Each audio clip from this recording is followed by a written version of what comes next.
Terima kasih Anda masih bersama kami.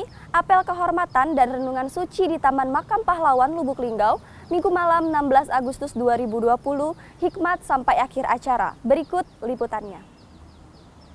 Menjelang peringatan HUT RI ke-75 tahun 2020, Forkopimda Kabupaten Musirawas, Kota Lubuk Linggau dan Kabupaten Musirawas Utara telah melaksanakan upacara kehormatan dan renungan suci di Taman Makam Pahlawan Patria Bukit Sulap Lubuk Linggau.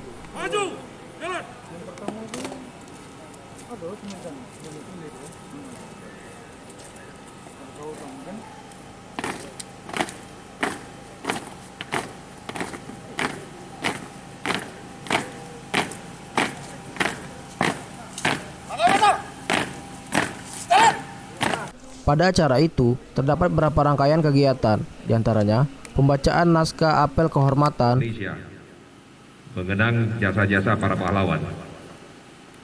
Angkatan bersenjata 118 orang, pegawai sipil 1 orang, pejuang rakyat 21 orang, pahlawan tak dikenal 75 orang. Menyatakan hormat yang sebesar-besarnya atas keikhlasan dan kesucian pengorbanan saudara-saudara sebagai pahlawan dalam pengabdian terhadap perjuangan demi kebahagiaan bangsa dan negara yang kita cintai. dan renungan suci yang dilanjutkan mengheningkan cipta, penyalaan obor dan pembacaan doa untuk para pahlawan serta dengan penghormatan terakhir kepada arwah para pahlawan. Rajab dan Irfan Erza, Silampari TV melaporkan.